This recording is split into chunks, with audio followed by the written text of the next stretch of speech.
Why be satisfied with the status quo? It's your data, your business, and your innovations. And we're with you everywhere your data flows, from the data center to the cloud, and all the way to the edge and back. Hitachi Vantara may be just 1 year old, but we're inspired by a century of invention across every sector. After 100 years of innovation, we're ready for another 100. With thousands of breakthroughs and 1 million more partnerships with people like you, creating solutions to data problems and freeing data to solve business problems. We're not done innovating for you, and we're never done innovating with you. We're looking ahead to years of innovation and co-creation, using data to drive insight and build value for your business and a better world. Let's own tomorrow together.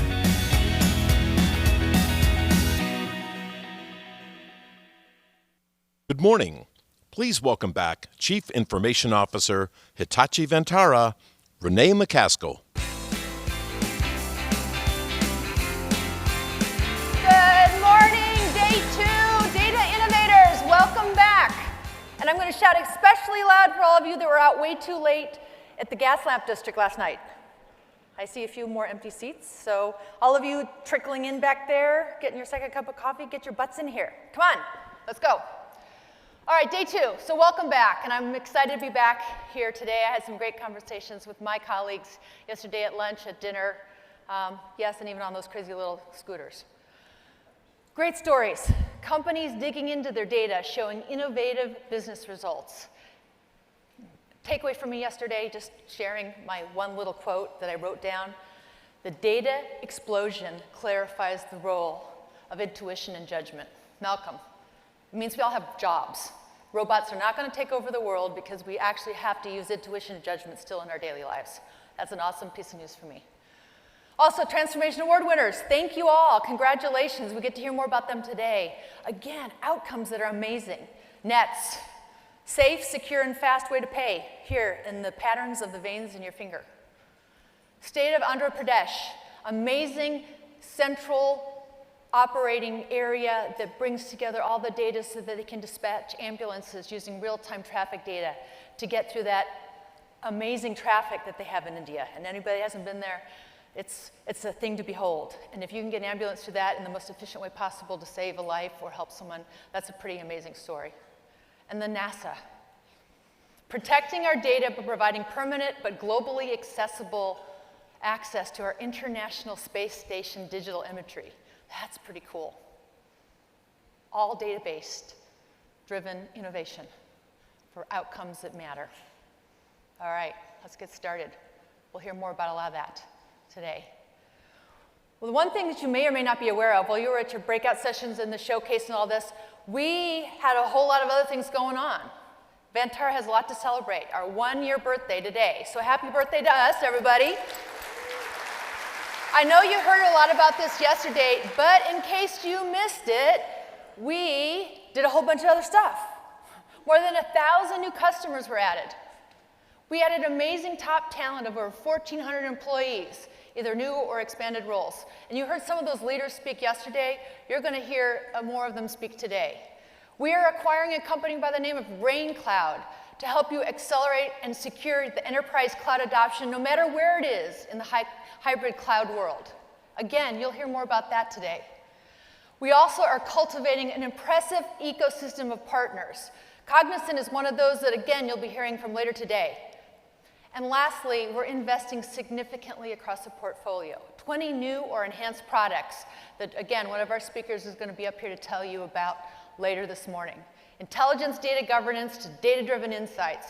Awesome, awesome, awesome. So, lots to celebrate. But there's more. We haven't stopped there. We have actually going to announce we've announced 5 additional product and solutions. You'll hear about that either, go out on our website, check out our social media. And in fact, I'm so excited, I've always wanted to say that. We are trending on Twitter.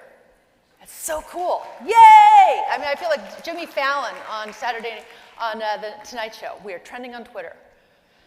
So it's really important you understand that we are here to build our ecosystem.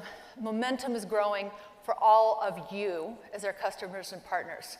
Every decision we make, every investment that we are and will make, every conversation we have or will have with each of you is outcomes-based with one thing in mind, to help you achieve return on your data, your innovation. So yesterday was about data. I think you heard us all talk about data, data, data, data. That was the theme. We're going to shift gears today. So today is all about peanut butter and jelly. Just making sure you're listening. Okay, it's not. Today is about innovation. We're going to shift the focus to something that will be forever linked with data. Like we said yesterday, data just sits there on a server in a container without the innovation, and a lot of us working to innovate. Very much like peanut butter and jelly, though. Data and innovation, they go together. But data-driven innovation we know is all around us. That's obvious. It's kind of stating the obvious. But it's what do we see it as? It's as a result, as a service, as an outcome, as a tangible business value. We don't talk it in terms of technology geek speak. And that innovation is examples that we saw in Nets. You pay with your finger. At home, I'm sure you use PayPal or Venmo, doing everything from your fantasy football league to paying the babysitter, the pet sitter, or giving your family members money. But the outcome eventually shows up as you do that enough, your child asks for his or her allowance enough, there's auto reminders to remind you to go pay the child for doing the chores and their allowance. Results as a service, outcome as tangible business values. We know that at home all the time, but we need to recognize that it has to show up that way at work. That same speed and urgency at work to innovate. And it really starts in the CIO's organization. And I had a great opportunity to talk to a few of my peers about what that was like back in the day and what it is now, and it's very different. CIOs have their own businesses to run, but we're challenged to look through a new lens today versus in the era gone by. And we all kind of commiserated a little bit over a drink last night. Early in all our careers, we were the traditional, responsible party that kept the blinky lights in the server room going. We had the day-to-day operations, we did implementations, and you just kept stuff going. And then we all talked about, there was one day where we were like, I remember that had to stop. If I didn't think differently, respond differently, I would become irrelevant. And we all kind of said, yep, there was that moment. And so we kind of all head nodded and said, yeah, I remember that moment. Well, I'm going to share my moment with you, because part of it is what we all need to recognize. Transformation and disruptions happens to all of us, but it front and center starts in the CIO's office. It's front and center starts in the IT organization to enable our business. So my aha moment, before I joined Hitachi Vantara, which I said was about 3 years ago, I joined another company to do a transformation. And it was a fast-moving consumer goods company in the Midwest, located in Racine, Wisconsin. I can't tell you the name, but I'm pretty sure you all figured it out. And the transformation was about the digitization of data to understand consumer buying patterns. It wasn't important to understand what Walmart or Kmart or Costco or Carrefour was doing. Everyone wanted to know when the consumer walked into those stores, how were they going to buy? Whose product were they going to pick up? And so I picked up myself and left technology behind, the tech geek speak Silicon Valley, and moved to a different industry and geography to, quote, run the business of IT. And as it all goes, we all know this, first 100 days, you have to do a first 100-day report out. What'd you see? What should you stop, start, and continue? What should we invest in? What are we doing right? What are we doing wrong? And so there I stood in front of the board of directors and the executive committee who hired me. I had this awesome presentation, awesome deck, my first 100 days experience. And I was ready to speak on things like the trends with virtual machines, attached versus detached storage. We should be backing up to disk and not tape. The mystery of this thing called cloud. And I got to my agenda slide and I looked out at my, in this Frank Lloyd Wright beautiful boardroom that I was in, and I realized that was not going to resonate. Great presentation, great animation, but the content was not going to resonate. So I scrapped it. I could have either plugged on through and they would have wondered why the hell had they hired me, or I could make a change. And so that's what I did. Scrapped that, went to the easel, where there was a big old pad of paper, grabbed out my Mr. Senti magic markers, licorice, cherry, and mint, as I remember, and I started to draw. I started to diagram. And I did that after I did one thing. I said, so, what's on your mind? Why did you think you needed a CIO? And I heard a conversation with something like, we're told we need a data warehouse. If we don't have a data warehouse, life will end as we know it, and we won't be able to compete with the likes of Clorox or Procter & Gamble or all the rest of it. I said, okay, well, so let's talk some more about that, because that's an interesting, shopping list. I need a data warehouse.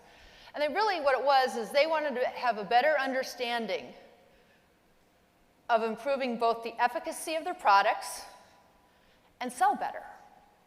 So what we did, instead of me talking with this great presentation, we talked about taking the data that they had on the manufacturing shop floor for whether it was Mrs. Meyer's, Ziploc bags, Duck, Raid, Off, whatever it was, how it could traverse to the data center, to the cloud, enrich it with things like Yelp. For all you young folks in the audience, that was before Twitter, there was Yelp.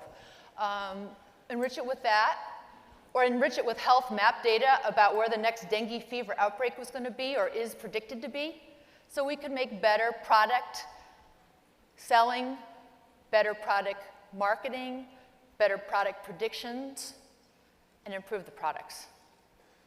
And then we went on to tell a couple more stories like that. And at the end of that, it was like, great story. We had no idea this is what the CIO does. Like, yeah, we use like Mr. Senti magic markers and white paper. It's awesome.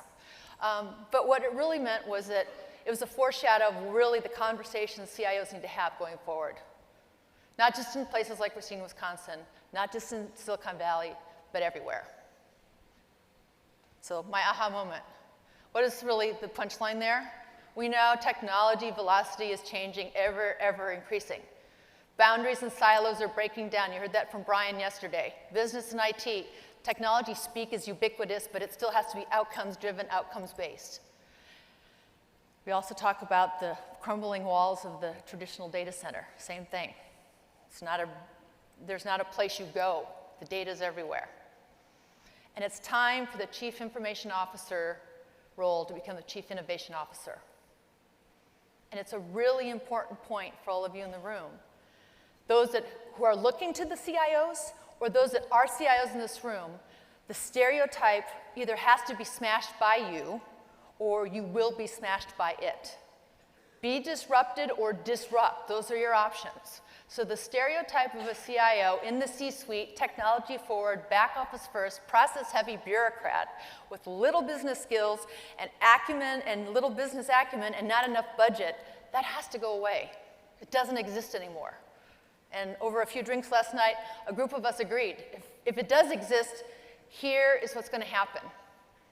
You're going to have a Back to the Future moment. And again, those that are you too young to know, that's a movie, Back to the Future. You're all going to have a Back to the Future moment, CIOs, or executives who have your CIOs that still sound like they're talking that way. It means you're going to wake up one day. Ladies, you'll be wearing culottes. Gentlemen, you'll be wearing the 1980s member-only jacket, and that will be the only era you're all going to be relevant in. A little bit of humor in there, but it is a true statement. And so I would say that is where we're going as we move forward. So today, we focus on results. We support transformation. We still have to keep the lights on, but we have to have a commercial business lens to everything we do. Board of directors, CEOs, COOs, you're going to hear from our COO later today, Scott Kelly. Listen to his vocabulary. Listen to what he talks about. We all have to be driven by the strategic direction of the company, no matter where we are. So how do we do that with the CIO organizations? That's where you start. For me, I have to do that every single day, and I have to depend on data.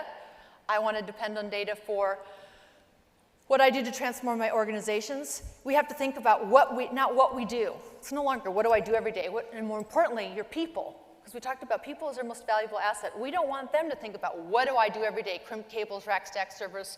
What can I do, or what business results can be achieved It's not about what I do. What can I do IT to do to boost the company to a higher level of efficiency, profitability, or find an adjacent markets to sell into?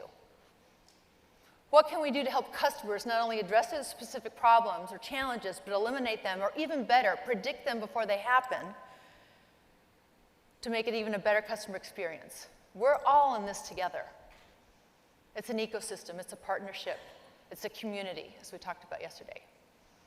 And as you've likely heard, Hitachi Vantara itself is really transforming quickly. IT is absolutely modernizing. If you haven't seen the showroom floor, go check it out. We are. Our data center has gotten smarter. Our core infrastructure is leveraging data every single day to help employees be more productive, which means, in turn, helps the community be more productive and our partners and our customers. But let me give you an example. So Brian spoke about the importance of employees.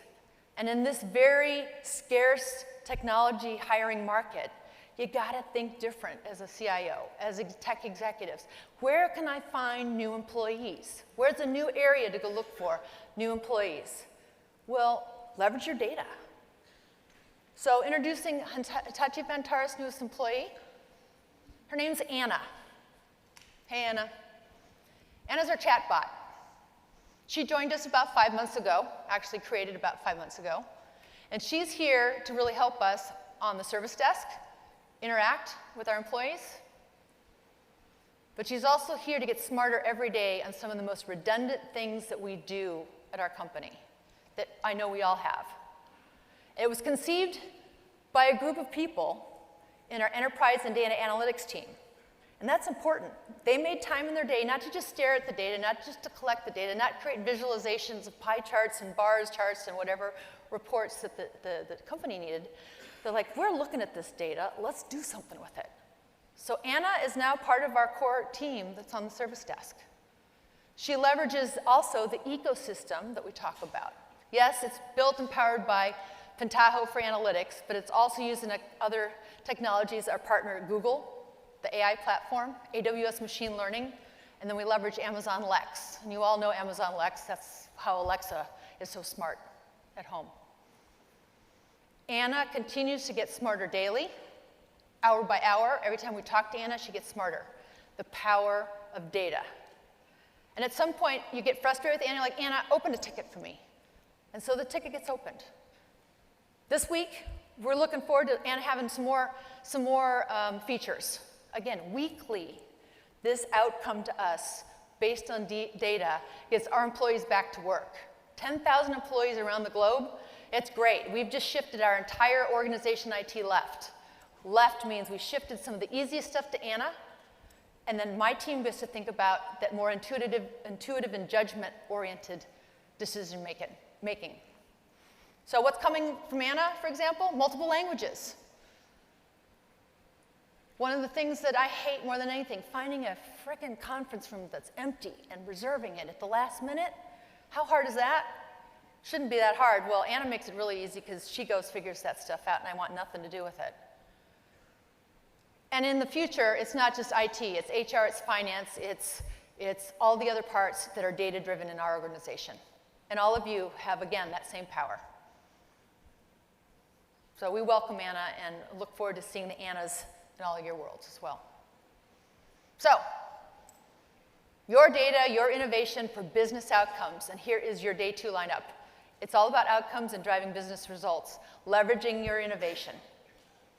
More from all of these folks today on those topics. So now I get the opportunity to do the introduction for our first speaker, Lisa Bodell.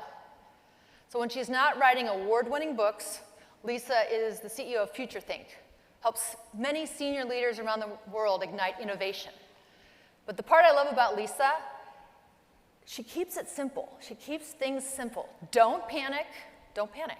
There's a lot of stuff happening out there, but don't panic. Just make room in your life for innovation. And with that, please join me in welcoming Lisa to the stage.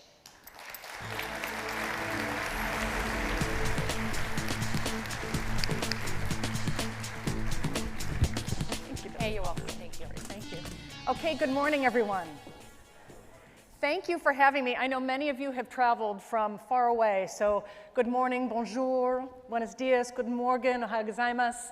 I am so pleased to be here to talk to you about a topic that is near and dear to my heart, and that is the topic of simplicity, or what I call its evil twin, complexity. And I want to start off today by telling you a riddle. There were 14 frogs that were sitting on a log in the middle of a lake. 2 of those frogs decided to jump into the water. How many frogs are left on the log? Many people will say 12. The answer is 14, because deciding to jump in and actually jumping in are 2 very different things. I want to help you today jump in and get ready for simplicity. And so I have 2 goals today. The first is I want to give you some stories and examples that will help you make simplicity your new operating system. It'll help be your key to success. The second thing that I want to do, and probably the most important, is I want to make you feel very uncomfortable. I want to make you realize the role you play, you as leaders, the role you play every day in creating unnecessary complexity unconsciously. You create it for your teams, for yourselves, and you don't even realize it. And the reason that I want to make you feel uncomfortable is because when you're uncomfortable, you're not complacent. You question things, you question the assumptions around the way we work, and that's the only way that we'll be able to dive in and get simplicity started. So let me ask you a quick question. Just by show of hands, how many people here experience some kind of complexity in their daily work? I'm always curious about the people that don't raise their hands, right? They're either crazy or they're sitting next to their boss trying to act really cool. Everything's fine, right? So most people experience some form of complexity every day in their work. I do, and I write books about it. But I want to make you feel better that you're not alone, and these are very human themes. So what happened was there's many studies that have been done on complexity. Simplicity, not so much, which is an interesting point I'll get back to. But let me give you an example to make you feel better. There was a study that was done by Deloitte not long ago, and they actually talked to people SVP level and below and said, how much complexity do you experience in your daily work? And wouldn't you know it, about 75% of them said that their daily operating is either complex or very complex. 75%. That's incredible.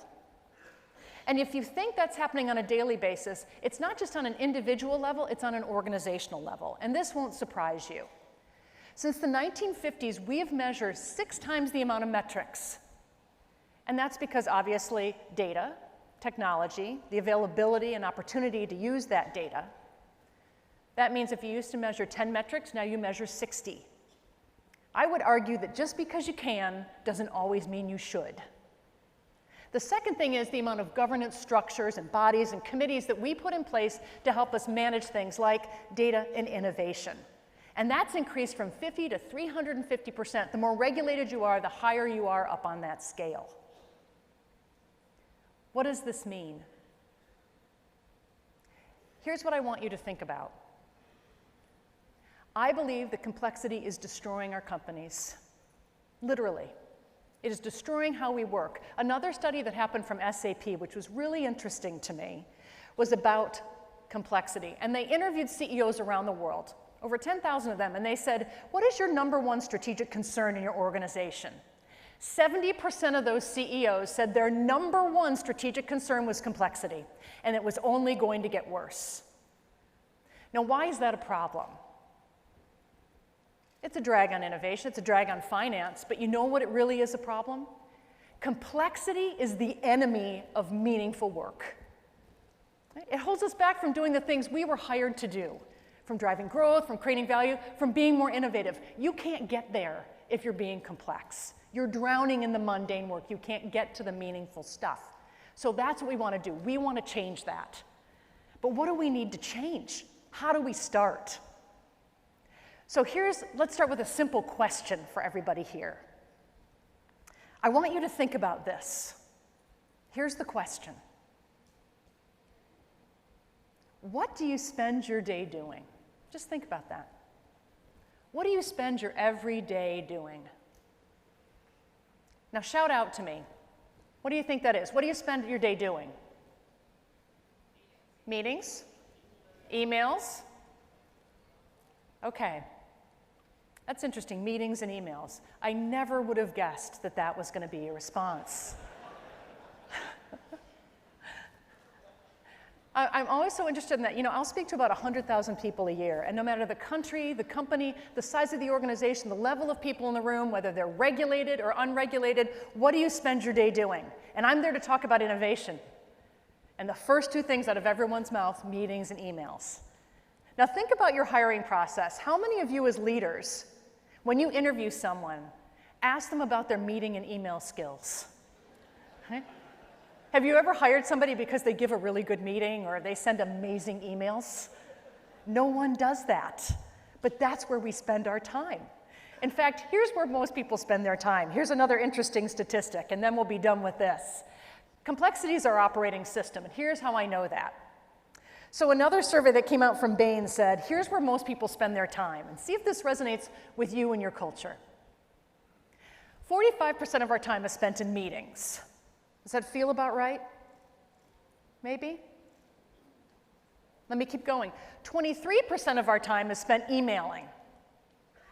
Now, frankly, my time is spent more emailing than in meetings, but this data is only between 9 to 5.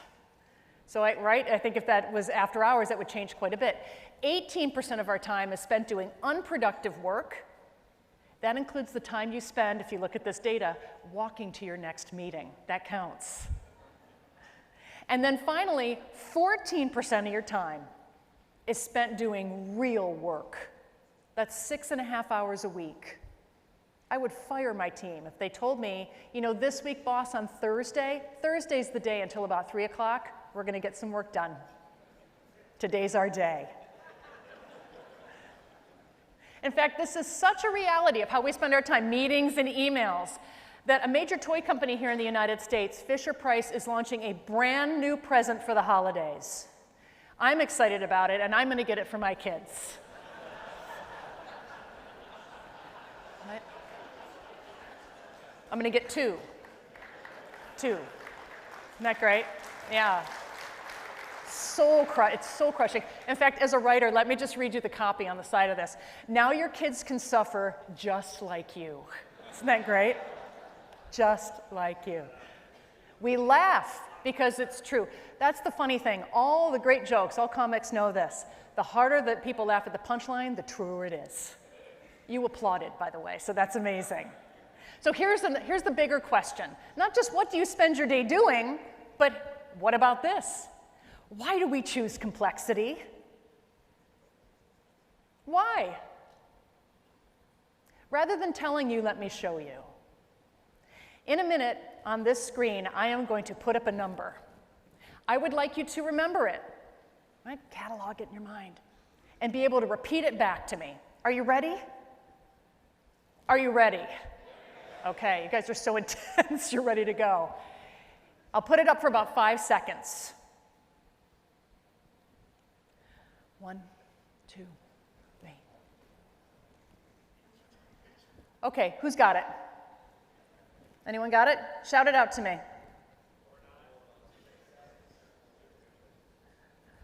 Fantastic. For those of you that wrote it down or took a picture, you were the winners. Every single person in this room should have been able to repeat it back to me immediately. This is what we call the complexity trap. You are conditioned to create complexity. You want to get to the answer soonest. You like to multitask. You make everything the same level of importance. And so you lose the way to have a simple solution. It shouldn't matter if I have a 1-digit number or a million-digit number up here. You should be able to repeat it back to me. This is how we fall into the trap. And these are the values that are bringing us down and that we want to change. So if you're a leader, here's what I want you to focus on shifting in your organization. The first thing we need to do to get out of this complexity trap is to be more mindful of our behaviors and what we reward every day. And I mean this for you as an individual, not just as part of your team. Because wouldn't you all individually like to get some time back? I mean, I'm the CEO of my company, and I don't have a small company. It's probably not as large as yours, but it still takes up a lot of time. I would love to get a few hours back. Leadership can be lonely and it can be hard. You need to get your time back so you can really lead with purpose. So the first thing we have to do is stop this trap of wanting to have more versus less. We reward people and we value more. More has value. More features, more functions, running bigger teams, running more products, running more based revenue, more. If you want people to simplify, you're going to have to also reward less. It's not about getting more done on your to-do list. Man, I can jam through a to-do list like nobody's business. And at the end of the day, sometimes I have no idea what I got done. Do you ever feel that way? It's not about what's on your how much you get done on your to-do list. It's what's on that to-do list in the first place. Is it valuable? The second thing we want to do is stop this, I want to say, addiction to doing over thinking. Yes, we want a bias for action. Yes, we don't want to have people that just sit around. We don't want to have people that sit around and talk all day. We want people to get things done, but we are addicted to doing. In fact, I argue that in many organizations, thinking has become a daring act. Isn't that interesting? I mean, think about it. You go to get someone's advice, and you go to someone's office, and there's John, and he's sitting in his office, and you want to talk to him, but he's just staring and looking out the window. You said, John, I'm sorry to bother you. Can I ask you a question? And John says, oh, no, that's fine. I'm sorry. I was just thinking. What's the first thing that pops into your mind? Get back to work, right? I wish I could do that. You believe that doing is better than thinking, although we all crave the time to think.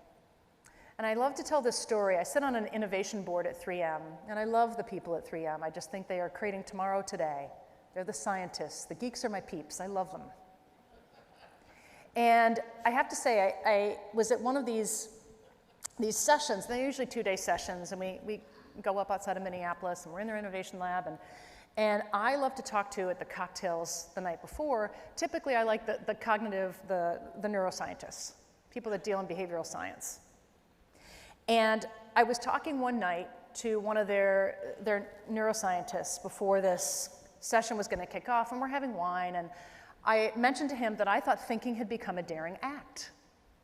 And this introverted person, he was kind of stereotypically introverted, he all of a sudden got really up into my face, awkwardly so. And he said, I completely agree that thinking is a daring act because the brain is the most amazing organ that we have. It starts working the moment you wake up, and it doesn't stop until the very second that you set foot into your office. I thought he was funny. I didn't get it either. Oh, funny. Yeah.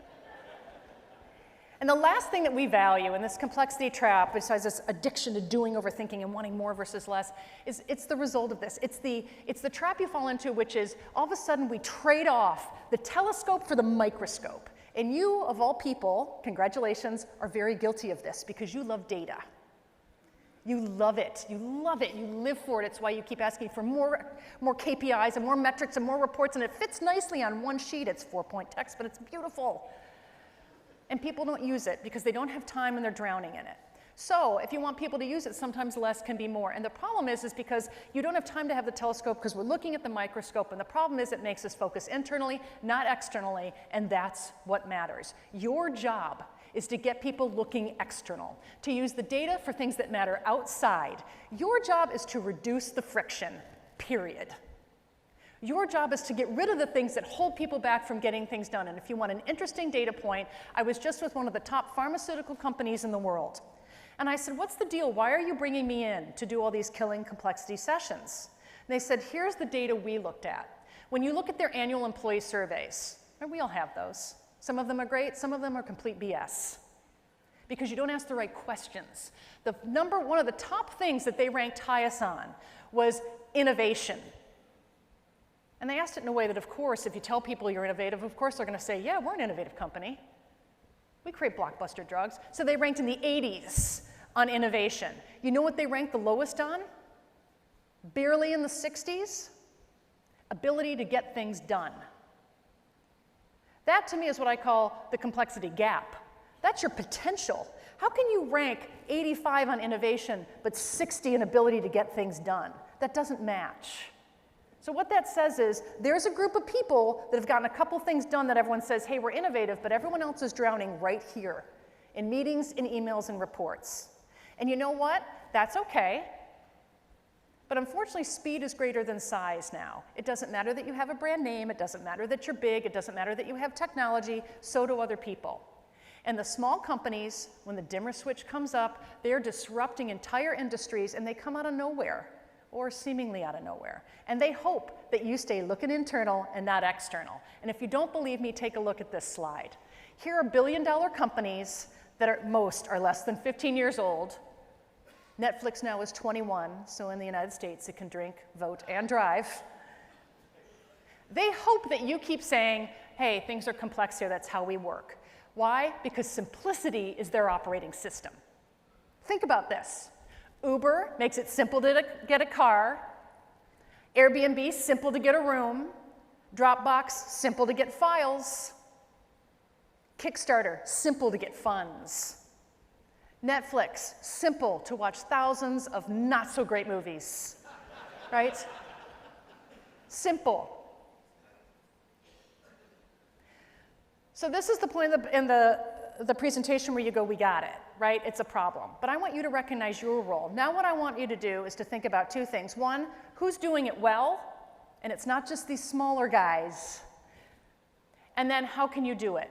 So let me talk to you a little bit about why simple wins, because that's what matters. You got it. We know complexity sucks. Now let's figure out what we can do about it, because that's what matters. So I'm going to give you a couple examples just for simplicity's sake. And then I'm going to give you some techniques to change it if you're operating with complexity. So the first one I want to talk to you about, and some might have heard of, but it's a really great story around Southwest Airlines.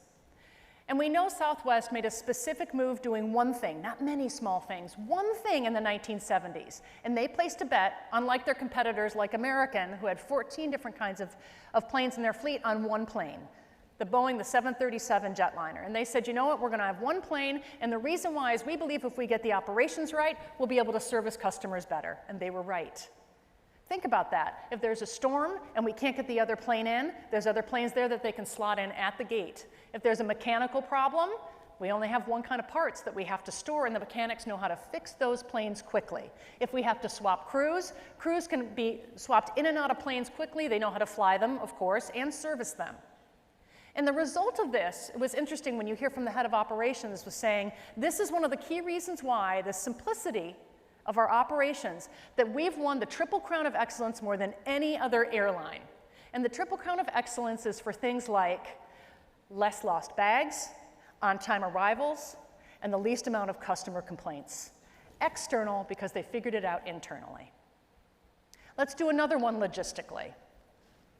And for those of us that are here that don't drive on the same side of the road that we do, my apologies.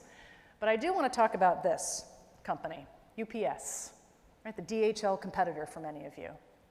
So UPS made a simple change not long ago. And they said, you know, we live and die based on our logistics. The faster we can get a package delivered in good shape, the happier our customers are. And so they made a very simple change to their algorithms, to their logistics, to speed service. What was that change? No, it was this, actually. No short shorts on their drivers. I'm kidding, that wasn't it, but I like that picture. So, I knew with an IT crowd you might have heard of no left turns, but the reason I want to bring up no left turns is that here's a simple thing that can make a big impact. Anytime you sit in traffic, think about that. It's the #1 cause, if you're turning left, of accidents. You're idling, so you're burning gas or petrol, and you're adding 30 seconds to every drop-off. By just changing one thing, no left turns, for many of their routes, here's the impact that it has. They save 10 million gallons of gas or petrol a year, 10 million. They take 100,000 metric tons of CO2 out of the atmosphere, that's 21,000 trucks off of the road, and they shave 6 to 8 miles off of every driver's route. Simple change, big impact. And so what are the benefits of simplicity? The first thing is financial. Blah, blah, blah, 6% price premium to deal with you, right? I will pay more if you're simple, because my time is worth it. I'm 70% more likely to recommend you, and by the way, if you're a simplified company, your stock is going to outperform those in your category that isn't by 214%. That should be enough. But the real thing is not about finance. And here's the thing you, as leaders in your companies, need to know. The real thing that's going to happen, and it's either going to be through, well, you wanting to have better cultures, or it's going to be a lawsuit, is that this is a cultural and ethical issue. People that operate in simplified companies are more likely, 64% more likely to work on things that matter. They are 23% more likely to handle unexpected problems. They report 95% of the employees in simplified companies trust their leaders. And the biggest thing that people say, and here comes the ethics, is the reason why people want to work at simplified organizations is that we respect each other's time. Why do we get so mad when people waste our money? But we don't get mad or as mad when people waste our time. You are never going to get it back. And so I want to implore you as leaders. I know you're saying that you're building innovative cultures, but I argue that you're not. I think you're focusing on cultural aesthetics. Right? Whiteboards, colorful walls, organic food in the cafeteria, chairs shaped like hands. If that's all it took, Google would have a 100% retention rate, and they don't. People definitely want inspiring places to work. But you know what they really want? Inspiring work. If you get the work right, you get the culture right. And you get to the work that matters. So let's get to the work that matters. I'm going to give you 3 things to try, just 3. I'd like you to write them down and think about later, which one do you want to try first for yourself and then with your team? You don't have to try all 3. If you do, that's great, but don't feel that pressure. Keep it simple. Try one of these, and if it works, stick with it. 3 things you can do. These are our greatest hits that we teach, and they're easy for you to implement. Here's number 1. I want you to start to identify where to simplify. There is nothing more annoying to an employee when you go to them. It's like when you go to them and say, okay, you guys, let's innovate. What does that mean? What kind of innovation? How much? A lot? A little? Can I take a risk? When you go to them and say, hey, let's simplify, yes, it's an efficiency effort, but you know what it really is? It's a quality of life effort. How can we improve our quality of life at work? By simplifying. The goal is to get time back. If I could get 1 or 2 hours back a week, what would I need to do that? And so what you want to do is you want to look at what do you do all day? Because you have to define what's complex, but even more so, you have to define what you want to be doing. And most employees have never thought about that. They complain about it. I wish that I could be working on more meaningful things. Oh, really? Like what? That's a good conversation. So here's what you're going to do. You're going to make a T-chart on a piece of paper. I used funny clipboards, but you can do a T-chart. And on the left-hand side, you're going to write down all the typical things you do during a day. This is an exercise. And you can use a calendar, right? You can look at your Outlook, whatever it is. But write down 20 things and be specific. Don't just say meetings. What kind of meetings? How long? And you're going to find that you write down things like this, right? You're analyzing some kind of data, you're creating some kind of report, you're attending some kind of ongoing status meeting. One of the guys at Merck that I love, he said, I actually fill my calendar with fake meetings to get things done. That's an active thing that he does every week. So what you're going to find when you look at this list is you're going to look at it, and then I want you to circle the things that are truly valuable. You define what that is in terms of employee morale, your satisfaction, getting you to your KPIs.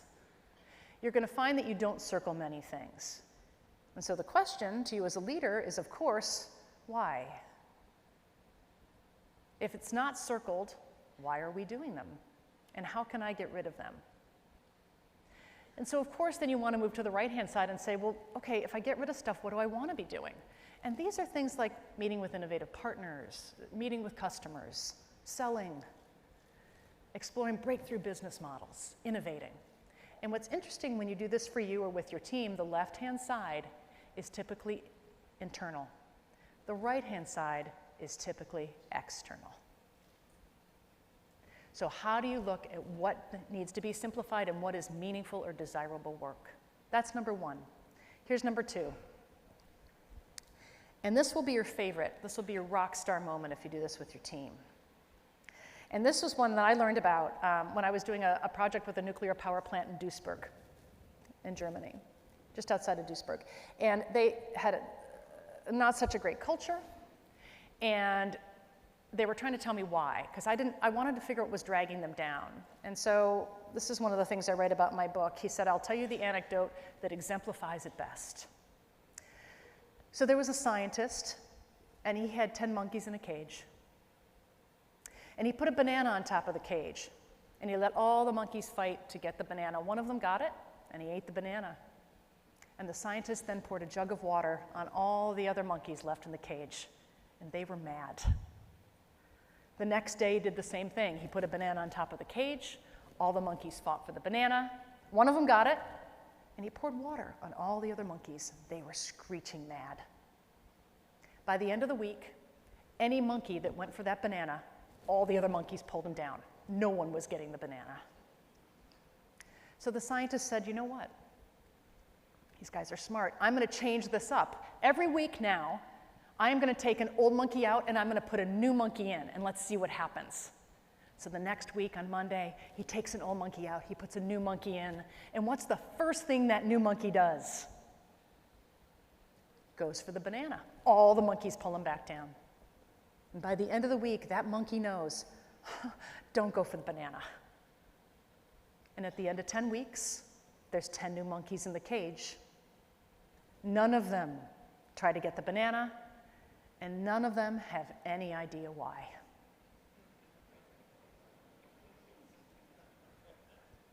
This is what happens at work. I'm not calling you monkeys. I'm implying it, but I'm not calling you monkeys. Okay?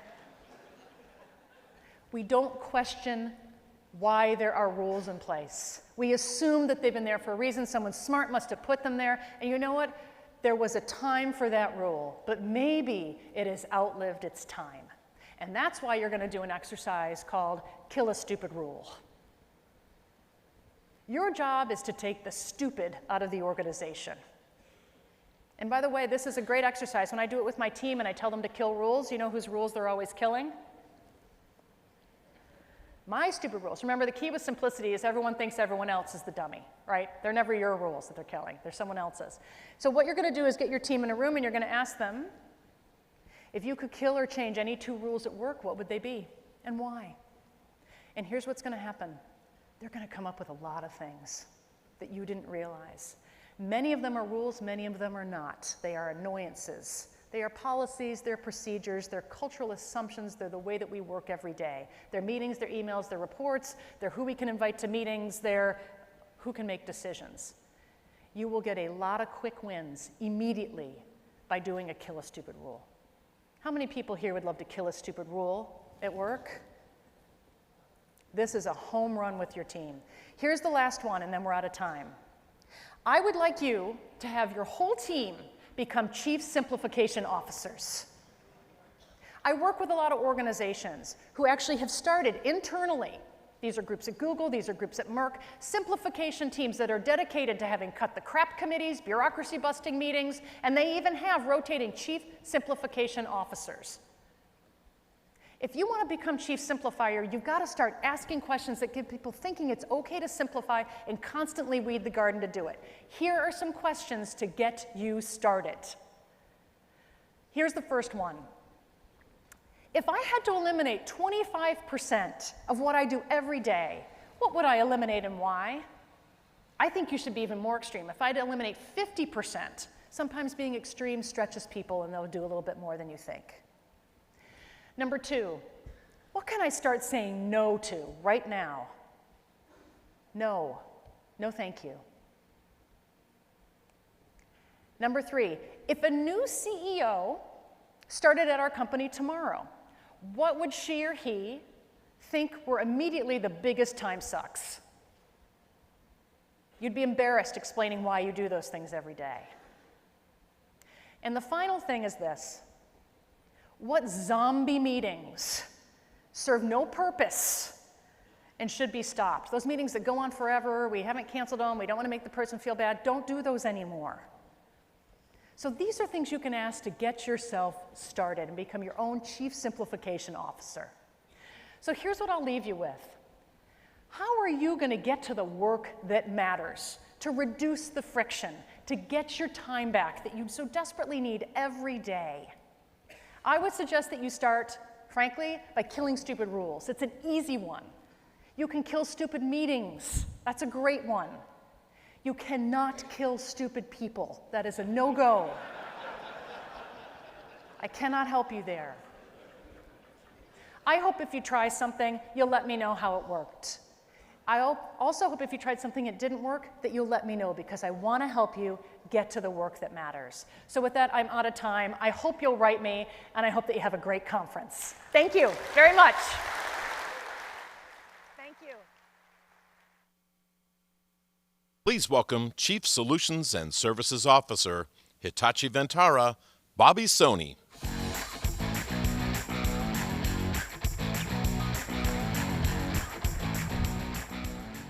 Good morning, everyone. Morning. Well, firstly, let me thank all our customers, partners, sponsors, and employees that have joined us in beautiful San Diego. I'm really excited to spend the next 30 minutes with you. And we are going to talk about innovating in a multi-cloud world. So doesn't that title scream simplification? So when we talk about business innovation, you've heard many examples over the last 24 hours of innovation driven by data-driven insights, right?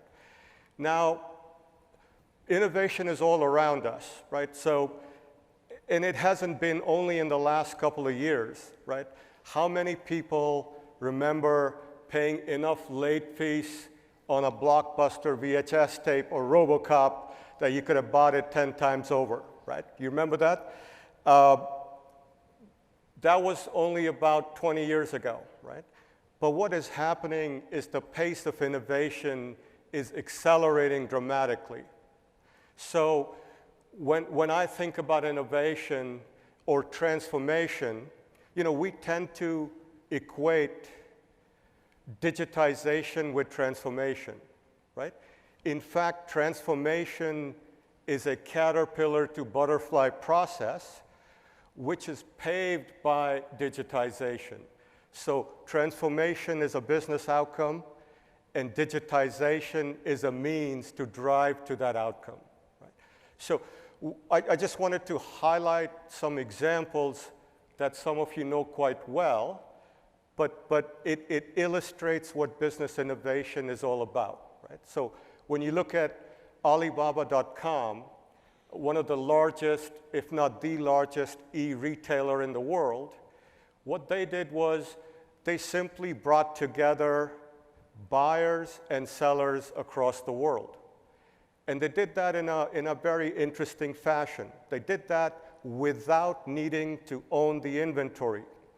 So here, the product or the service is that ecosystem that they brought together, and the ability to transact business safely, securely, and in a very simple fashion. So it really goes back to what Lisa was talking about, simplicity of a business model, right? Some of you may have been lately to Orlando Disney, and if you happen to stay at the resort, you can get these magic bands, which are actually in their second generation. Now, Disney invested more than $1 billion in sensor technology. And with an RFID band, it's your hotel room key, it's your ride ticket, it's your fast pass lane, and you can buy food and drinks at the concession stands. So what is common in these two models is you have to reimagine the customer experience at the center of your business model. And that's really what the innovation is about, right? And we heard from our friend at Toyota about what they're doing with insurance companies, right? If you have seen the news last week, Porsche introduced in Atlanta a drive service. And what that means is within 2 hours of ordering a 911, they will show up with a brand new 911, which you can rent for 4 hours, 1 day,